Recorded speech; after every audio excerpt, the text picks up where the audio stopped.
Katambayan, may mga bisita pala tayo galing, tagasan nga tayo sir? Labangal. Labangal, Jensen City, Katambayan. Bibili sa ating mga Black Astoller po. So mamimili tayo ngayon dito na gusto nila. Ano sir? Dua babae. Dua babae, isa malaki. So, ano yung mga sipon dyan ha? Ano yung sipon?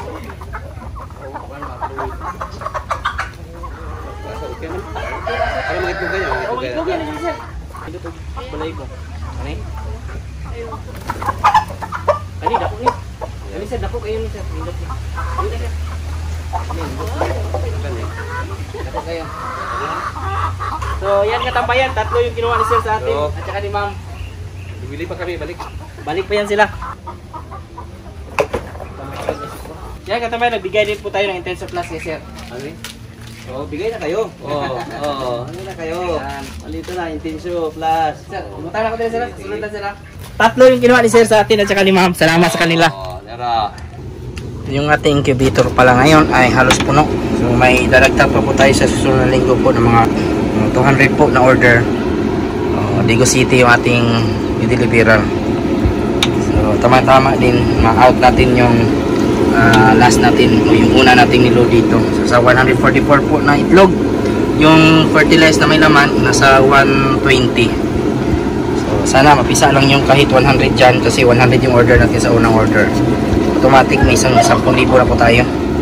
Unang order po natin galing yun po sa Marvel.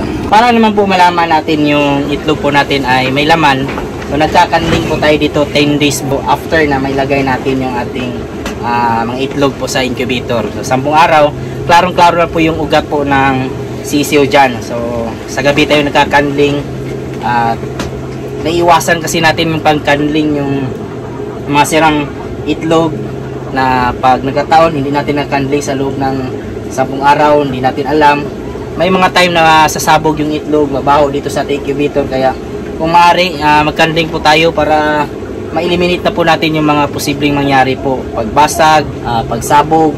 So nakakapikto sa ating mga itlog po, kaya yun po yung ginagawa po natin. So, para sa ganun din po, yung mga niload po kasi din natin na itlog ay mga bago, so nasa 1 week.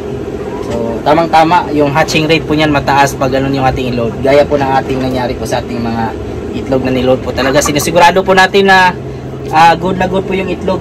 Quality. Yung manok kasi natin dito wala pang nag-start na mga itlog kasi na apektuhan ng mga nakaraang buwan po na ating pakain. Mga pabo natin meron po yung mag-ari yan. So dito, ito yung ating kinuha black kasi napakaganda po. Maganda talaga tingnan yung black. Uy, yung isa oh. Baka mag-itlog na din po yung ating barred rock Katambayan. Pumasok na po sa kuan, sa paitlogan. Ano? Nag-umpisa silang kumain, pumasok po tayo dito. Idol talaga itong mga manok na ito ay papansin. Yung pinakain natin, hammered na may halong King's Beta Plus. Yung tubig natin, nilagyan din po natin yan ng ano, Intenso Plus. Yan yung konsumo natin o maintenance natin sa ating mga alaga para maging malusog. Na yung ating manok po, pag halimbawa na may bibili sa atin, ibibenta po natin yan. Pero ang purpose ng pagbili natin sa ating mga alaga talaga ay pagpaparami, kasi madami na rin pong order sa atin na dumadating.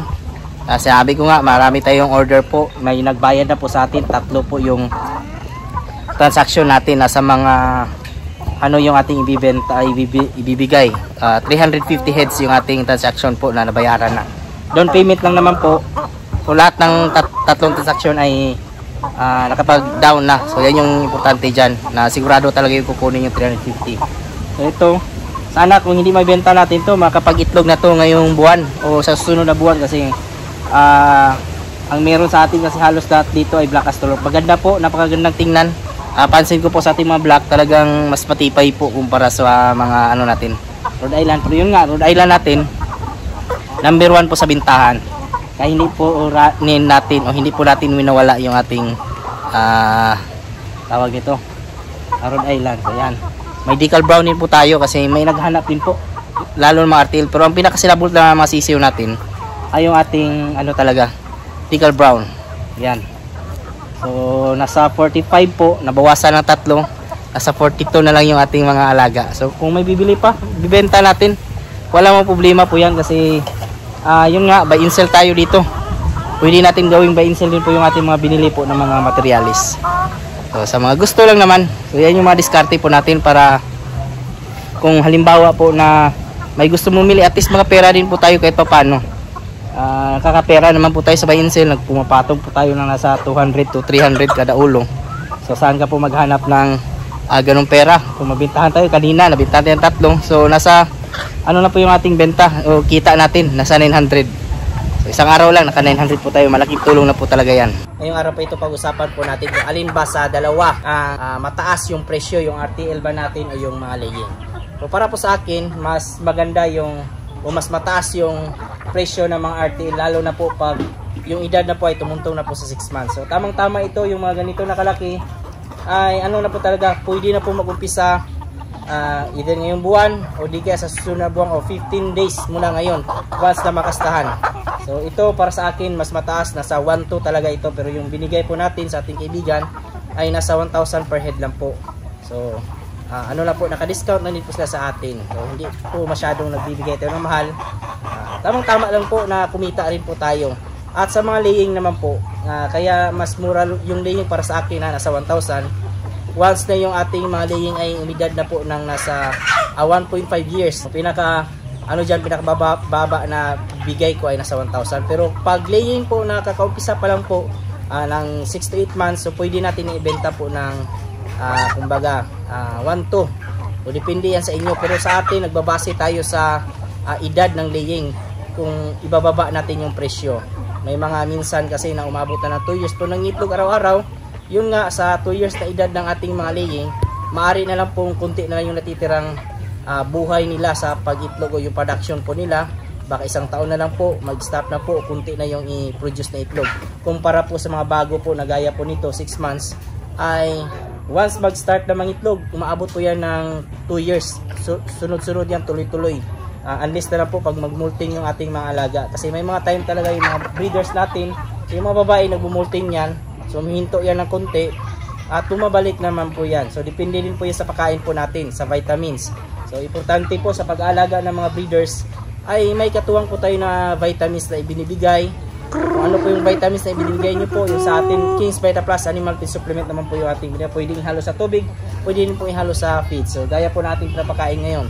So yan, sa mga kaibigan natin na nagtatanong kung alin ba yung mas mahal yung presyuhan. So depende yan sa edad, pero pag ganito talaga, nasa 1.2 po ito mga katambayan. Malaki na po, talagang good na good, quality yung ating mga kinuha naman po ng mga gaya po nito, yung ating kinuha ng mga Black Astrolot, Rhode Island Red, Decal Brown, at saka yung ating Hubbard ay edad lang po, nasa 6 months pa lang po ito. So kung ako sa inyo, kung pipili kayo ng mga breeders, magbibili tayo, magsusimula po tayo, tamang-tama yung mga edad na ganito. Pero kung halimbawa na may nagbebenta po na mga 10 months old, pwede po yan. So yun nga lang, hindi natin masiguro kung 10 months old ba yung ating binili po ng mga laying.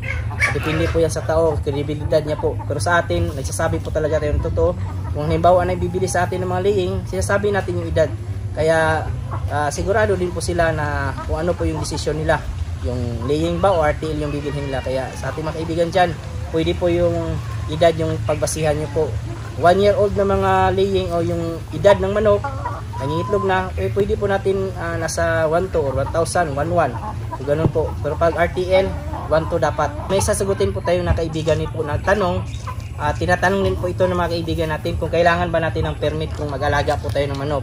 So yung sa atin po, backyard, matatawag natin itong backyard kasi hindi po umabot ng 1,000 heads. Pag lumagpas ka na po ng 1,000 heads, so yan na po yung time na magkuha na po kayo ng permit. So depende yan sa inyo. Baka kung halimbawa na inspection kayo, wala kayong permit na nasa 1,000 heads na po yung alaga nyo, baka magkaroon po kayo ng problema. Pero sa atin lang, nasa 100 heads, 200 heads, 300, wala po yung problema, matatawag yung backyard.